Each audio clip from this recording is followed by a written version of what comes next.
Crazy Compass. With Crazy Compass, we are looking at improving balance with a child by having them sort of jump and land and keep hold of balance at the end position. What we'll have is you'll have a sort of defined area they'll start on, so I'll be using a spot for this example. And what you've got to do is say which way is what. So facing the camera would be north, have east,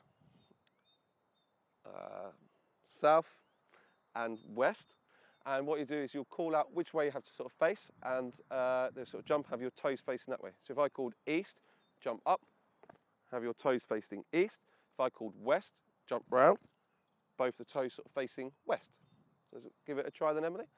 So sort of starting facing north to start with both your toes, and then see if you can jump to east. Very good. So see both toes facing that way, and come round to west. Superb.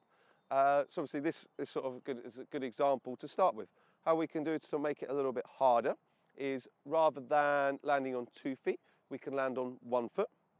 So it's exactly the same thing, saying where to go, but as you land on 1 foot. And a great way to see if someone's balance is to get them to count to 3.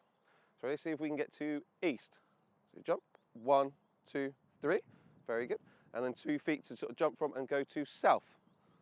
So just spin around and see if you land on 1 foot. 1, 2, 3. So this is sort of like a harder sort of version of the game. Another sort of variation is what we could do is tell them to go around the short way or the long way. So we'll do this one with 2 feet to start with. So if we're sort of facing forwards and we say west short, what you do is facing north, you've got to jump to west, going the short way. Very good. And starting at north again, Emily. And see it the long way, you have to go around the far way. So west, the long. So jump and spin. So this, with this sort of variation, obviously we could add the 1 foot as well, which would certainly make it harder to do. One last sort of variation, we could add sort of a moving element coming into it as well. So what we do is we start off the spot to start with, and what they've got to do is jump onto the spot, and as they're jumping, we'll call where they have to face their toes. So what they do is they land toes to north, and then they sort of face where you sort of said they've got to try and go to.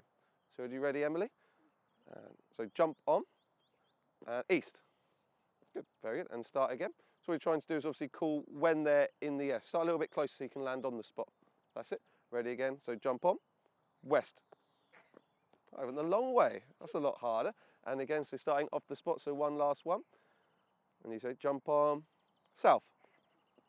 So obviously what the challenge of this one here as well is, as you're sort of jumping, you've got to stop your momentum going to the side. So you've got to use your core to keep the balance as well, which makes it a little bit harder as they're sort of coming through.